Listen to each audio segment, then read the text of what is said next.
from the scene right now. This is the second time in a week that something like this has happened.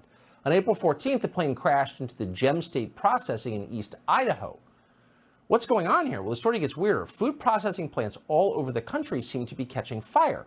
A couple of days ago, a fire destroyed the headquarters of Azure Standard, one of the largest organic food distributors in the country. At the end of last month, a fire severely damaged a fresh onion packing facility in South Texas. In Oregon, a potato chip processing plant just reported a boiler explosion that sent workers to the hospital. Here's a news report on that.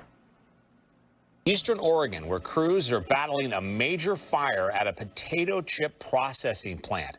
Air 12 flew over the scene at Shearer's Foods on Highway 207 in Hermiston. We're told the fire was caused by an explosion of a portable boiler there. 2 people were taken to the hospital.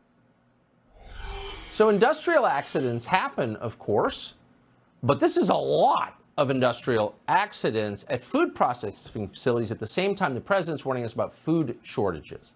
There have been confirmed over a dozen disabling accidents at food plants in the last month, over a dozen.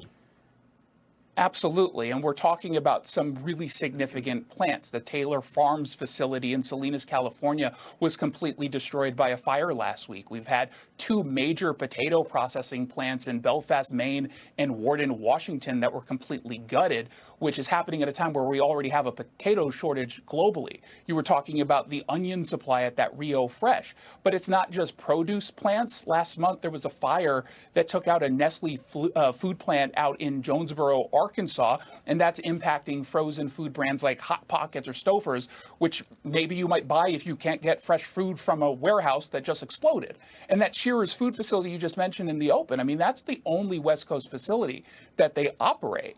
So there is some significant concern, of course, that this is going to impact the supply chain. Now, to be clear, the timing is very suspicious. It's obviously concerning. Police are saying that these fires are due to faulty issues with equipment, so they're not saying that this was intentional. Either way, it's obviously going to have some significant, implications in us getting our food. Yeah, I mean, an hour ago, a plane crashed into a General Mills facility. We'd already planned this segment. I'm sorry. I'm sorry. The onus is on people who think that's a conspiracy theory to explain what is going on. What are the odds of that? I have no idea. Jason Rantz, I appreciate